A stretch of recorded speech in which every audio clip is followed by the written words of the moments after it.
Jangan ditanggapi. Jangan ditanggapi. Biar aja orang ilahi dimaduhum fi amplopihim. Ini model-model begini. Ini bukan pendakwah, ini tukang pidato. Kalau pendakwah, orang tua dihina, orang tua dianiaya, orang tua dipitnah, pasti marah. Pasti marah. Ini kafir buat begini di bulan Ramadan, karena dia tahu kalau bulan Ramadan orang Islam gak marah. Betul, orang Islam gak marah. Islam yang dari nenek moyang, tapi kami Islam yang dari kafir marah. Itulah bedanya kita Islam.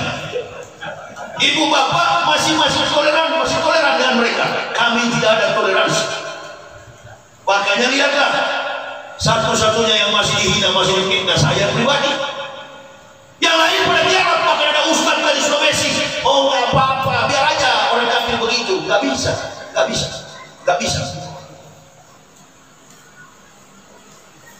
Hadis mengatakan begini: as-sakata anil haqi syaitonul makros.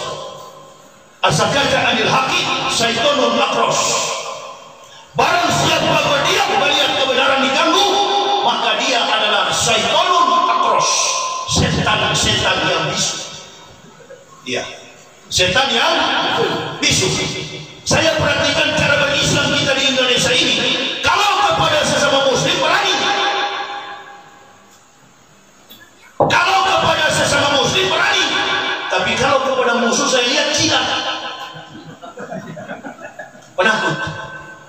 Ini ibu bapak, jangan ibu bapak terjadi berpikir saya tidak mungkin begitu Ustaz.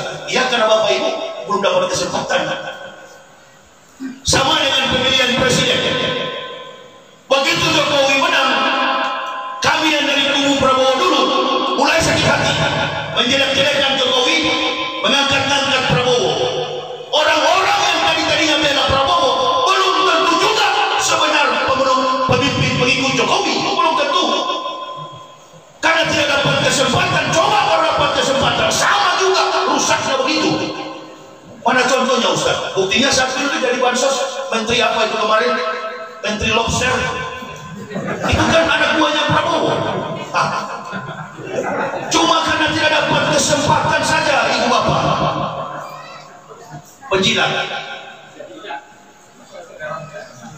Sini. Apa berjuga? Coba ke sana lagi. Coba ke sana.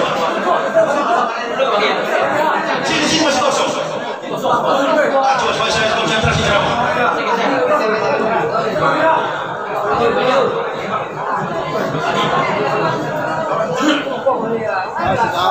Coba. Sini, supaya kalau diangkat ini kalau naik perahu sudah sini kosong bisa miring kita sebelah. Bagian sini, nanti kalau yang lagi sini kosong banyak, masih kosong. Yang tahu takut saya tidak mau makan ini. Sudah buka puasa saya tidak mau makan.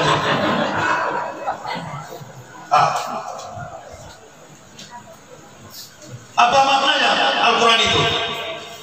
Memproses jiwa kita, memproses kebatinan kita, supaya apa? Batin kita, jiwa kita jadi bersih. Saya dari nilai Kristen masuk Islam, dalam keadaan kafir, wajah saya begini, postur tubuh saya begini, karakter saya begini. Apanya yang beda? Apanya yang berubah? Jiwa saya berubah. Jadi nggak ada yang berubah dalam diri saya ini. Muka saya begini, karakter saya begini, postur tubuh saya begini. Apanya yang berubah? Jiwa saya yang berubah. Berulang-ulang saya gambarkan, setiap tahun 365 hari, 12 bulan atau 1 tahun, ada waktunya umat Islam beristirahat. Ada 4 bulan yang diharamkan oleh Allah. Bulan Muharram, bulan Rajab, bulan Sya'ban, bulan Ramadan. Dari ke-4 bulan ini diharamkan oleh Allah karena memiliki sistematika pembelajaran secara psikologis. Karena ketakwaan itu tidak hanya nampak dari cara lahirnya.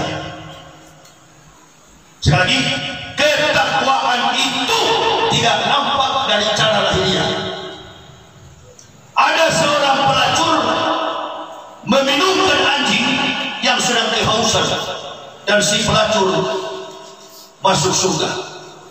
Ada ahli ibadah siang malam ke masjid, siang malam beribadah, siang malam sahur, bahkan melaksanakan puasa Senin Kamis, juga bahkan puasa Daud setiap hari.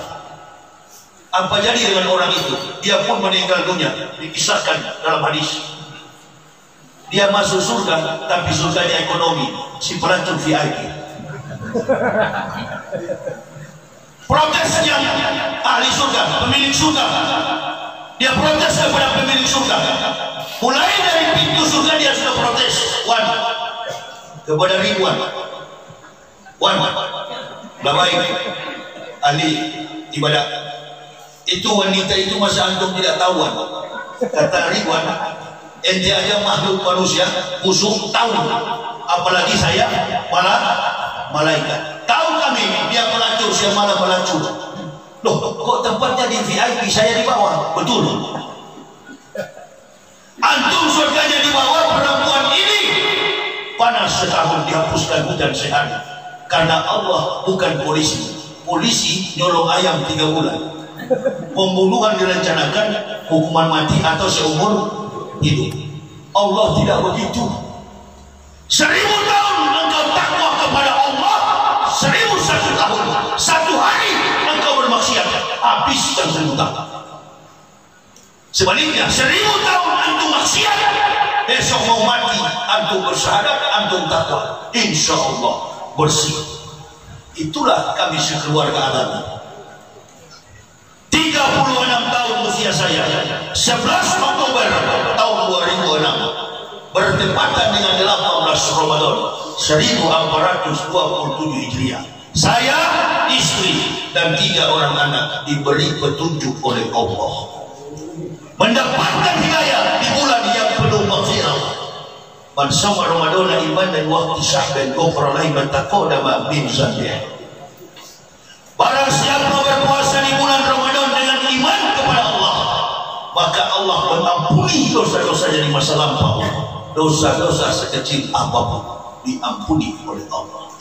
Begitu kami sekeluarga mengucapkan la ilaha illallah Muhammadar Rasulullah, bersih dosa-dosa kami, dosa-dosa di masa jahiliyah, dalam keadaan kami menjadi kertas putih.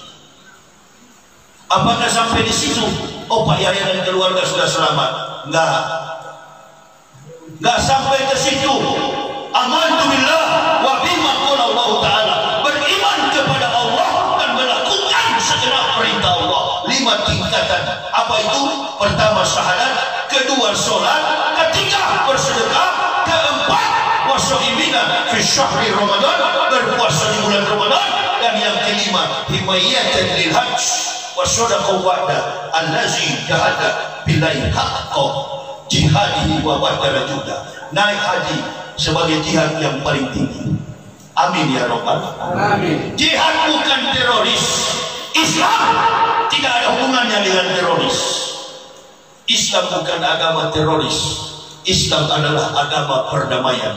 Kalau Islam agama teroris, tidak mungkin kaum saintis, orang-orang jenius, fisikawan, matematikawan, astronot, angkasawan, ahli botani, semua kompetensi spesialisasi kaum jenius sudah memeluk Islam di Eropa. Jumlahnya sekarang 2,2 sekian miliar.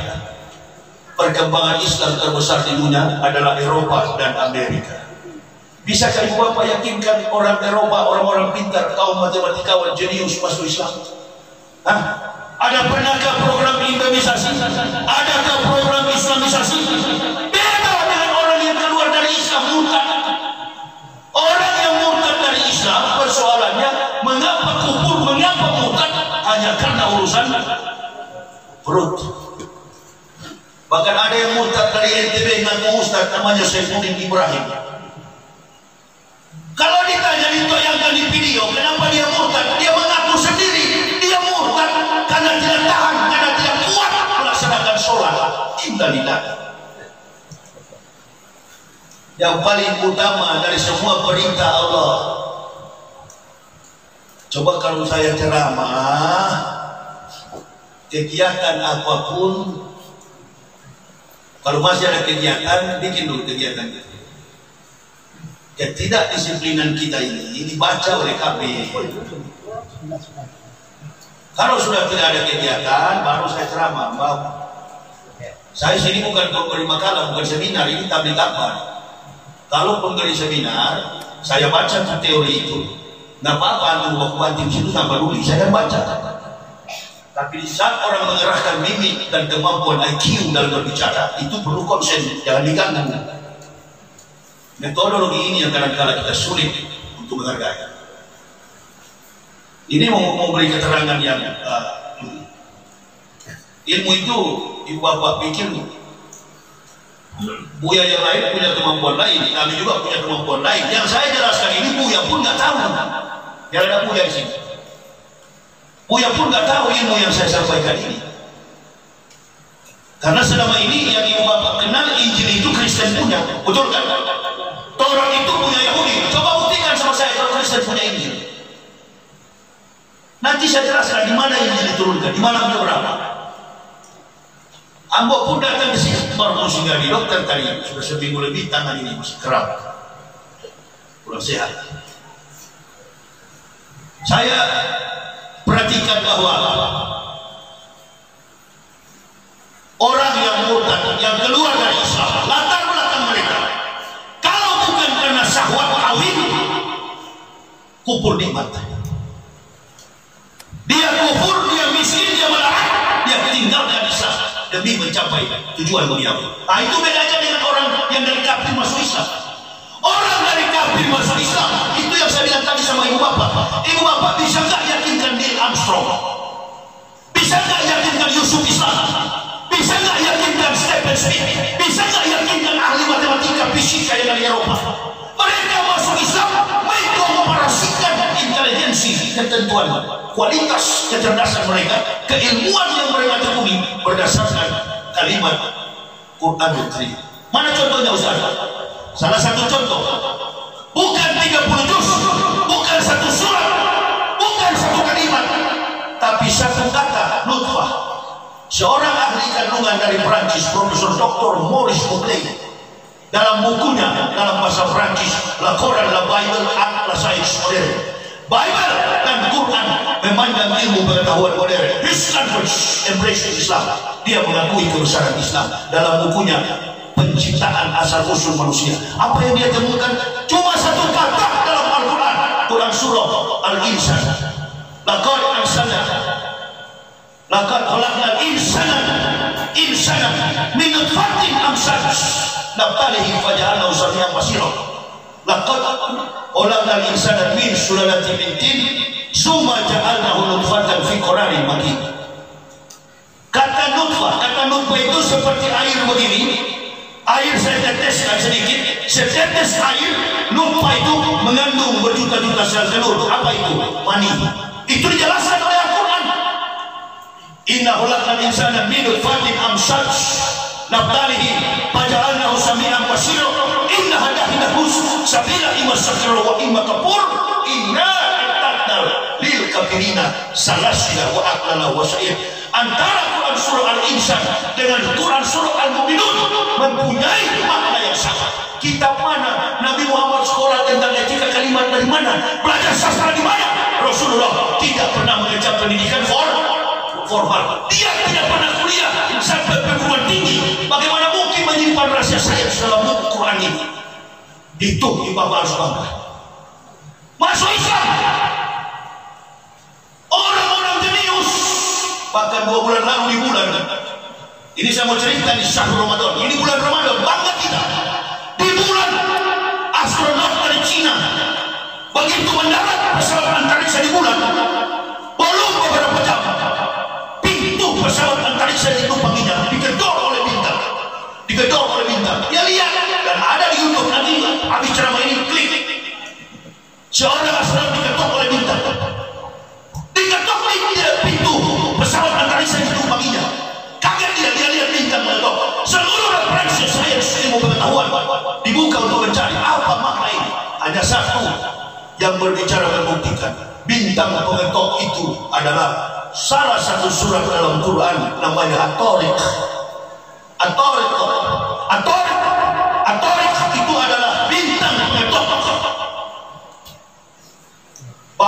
buka semua di tangan. Allah Akbar. Apa ibu bapak pikir ini Al-Quran ini kita biasa menyimpan syarat dengan sains dan teknologi? Itu yang kami akui. Kami masuk Islam, kendati berkeliling di Indonesia, dicaci maki, difitnah orang kafir, kami tidak peduli karena kami tahu yang kami perjuangkan adalah kebenaran Allah Subhanahu wa Ta'ala, Jalan Rabbul Alamin, pencipta langit dan bumi, dan tidak ada makhluk yang berdaya dalam genggamannya kecuali orang-orang bertakwa. Itu yang kami jadikan. Kalau ibu bapak menjadikan Quran sebagai pedoman, mengerti dulu isinya, mengerti dulu perannya. Oh, Islam, Al-Quran punya kitab orang Islam, bukan punya orang Islam, diberikan kepada seluruh manusia. Buktinya dulu saya kafir, saya pendekat, begitu membaca Al-Quran kami sekeluarga masuk Islam. Laqad anzalna ayatin mubayyinatin wallahu yahdi may yasha'u ila siratin mustaqim. Allah kasih petunjuk. Karena diturunkannya syahrul Ramadan ini, betapa besar rahmat Allah kepada umat Islam. Bagaimana Ustaz dengan orang-orang munafik yang sudah pejabat? Biarkan mereka. Jokowi selesai jadi presiden, dia jilat lagi presiden baru. Memang batang penjilat begitu. Kan tidak, orang Sumbar ini kan tidak usah heran yang melihat begitu. Tidak ada di Sumatera Barat model begitu. Malah yang mencoba-coba untuk meruntuhkan eksistensi daripada falsafah Sumbar ini. Bapak ibu ini kan terlahir dari satu sumber kekuatan Quran. Dari mana saya tahu? Falsafah yang kalian imani dalam implementasi hidup, aspek realitas, mengejawantahkan praktikal kehidupan individu, rumah tangga, bermasyarakat, berbangsa, bernegara, sampai kepada komitmen beragama. Ibu bapak, di kepala dan jiwa ibu bapak ada falsafah yang kuat dalam fondasi kehidupan ibu bapak. Apa itu? Ada bahasa syarat bahasa di kitab. Saya bukan orang Sumbar, tapi falsafah ini kalau ibu bapak imani betul, berarti konsep budaya adat istiadat di bawah, yang di atas adalah kitabullah. Kenapa bukan kitab? Disambung dengan lam tasdid, kitabullah. Kitabullah berarti firman Allah. Tidak ada seorang pun yang tahu kecuali orang-orang yang dilebihkan Allah, Nabi dan Rasul. Nah, pertanyaan saya kepada ibu bapak, Adam waktu datang di dunia ada kitabnya enggak? Sudah Adam terlalu jauh. Nabi Daud ada kitabnya enggak? Nabi Musa ada kitabnya enggak? Ada. Tadi 2 loh batu. Tanya sama orang Yahudi, ada enggak kitab Taurat dalam bentuk kitab begini? Ada kira-kira? Semua ahli sudah mencari tahu, bahkan saya sudah pernah beberapa kesimpulan, ternyata Injil itu tidak pernah tertulis secara manuskrip. Begini supaya lebih mudah. Tadi saya katakan Taurat itu ditulis di batu, karena dulu di zaman Nabi Musa belum ada pabrik kertas. Jangankan di zaman Nabi Musa dan Nabi Isa, Injil juga begitu. Injil itu tidak dalam bentuk teori kitab begini. Injil itu Allah berikan kepada Al-Masih dalam bentuk titisan hikmah dan kebijaksanaan. Jadi Isa tidak membawa kitab begini ke sana kemari. Dia membawa lisan kata-katanya. Itulah disebut Injil. Apakah pada waktu Isa ceramah adakah orang yang rekam begini dulu? Nah, kalau begitu di mana Injil Isa itu? Semua pendeta saya sudah ceramah di YouTube, manapun mereka jengkel sekali, mereka benci sekali. Saya katakan, kalau ada Injil asli besok pagi saya kembali ke Kristen lagi. Apa bahasa Nabi Isa? Ajaran Nabi Isa kepada Bani Israel sama dengan ajaran Nabi Muhammad kepada umat Islam. Apa ajaran dia? Shema Yisrael, Yahweh Elohenu, Yahweh Ehad. Shema Yisrael, Yahweh Elohenu, Yahweh Ehad. Adonai Yismor Kamikora, Yismor et Napseta Mikora. Adonai Yismor Kakaufu Eka Me'ata We'at Olamim. Itu bahasa Nabi Isa Ibrani. Abdanya hampir sama dengan Hijaiyah. Alef, Bet, Kimel, Dalet, He, Wow, Sayin, Ketet, Yod, Kaf, Lamet, Mem, Nun, Samek, Ayin bersama konferensi Syutau 22 abjad. Hampir sama penulisannya dari kanan ke kiri. Makanya setelah saya masuk Islam, mudah sekali saya membaca Hidaiyah. Hidaiyah masih punya sakal, masih punya konsonan, masih punya vowel. Penulisan huruf Ibrani tanpa menggunakan huruf kecil atau vowel, semuanya konsonan.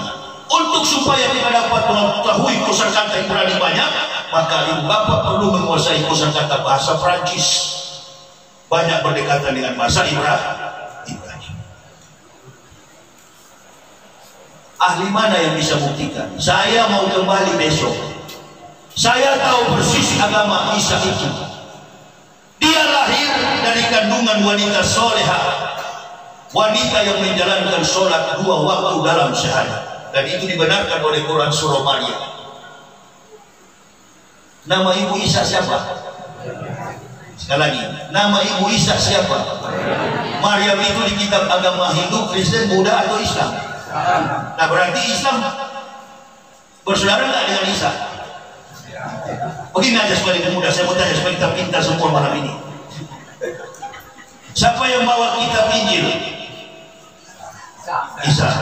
Agama Isa Kristen atau Islam? Coba jawab, Kristen atau Islam? Betul ini, Kristen atau Islam?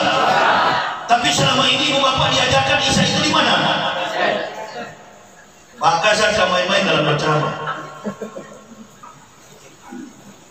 Kalau agama Isa itu Kristen, semua perlakuan ibadah orang Kristen sama dengan Nabi.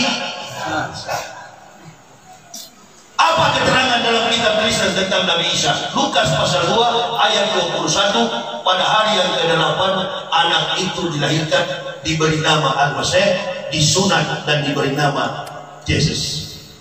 Dia disunat umur 8 hari. Orang Kristen sunat nggak? Nah. Orang Islam sunat nggak? Berarti Isa agama Kristen atau Islam? Kristen cuma pinjam. Lagi pula jangan diganggu, agama Kristen itu bukan Isa. Agama Kristen itu Tuhannya adalah Yesus. Lakum dinukum kuliah ayuhal kafirun la a'budu ma ta'budun wa la antum abiduna ma a'bud wa la ana abidum ma abatum wa la antum abiduna ma a'bud lakum dinukum waliyadin. Agamaku, agama.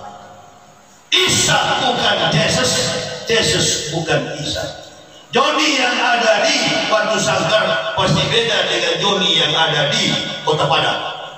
Sekamar-kamar manusia pasti beda. Isa cuma satu. Isa adalah nabi yang paling misterius. Isa adalah nabi satu-satunya yang mengatakan akan datang Nabi kita Muhammad Sallallahu Alaihi Wasallam. Di mana Ustaz? Surat 61 ayat yang ke-6. Wa sekolah Isa bin Maryam, ya Bani Israel, ini Rasulullah ilaikum kalimat baina yadaya minat Taurat wa sisram bi Rasulullah min bani ismu Ahmad. Akan datang seorang Rasul yang bernama Ahmad. Waktu Isa berkata begitu, Nabi Muhammad sudah lahir belum? Belum.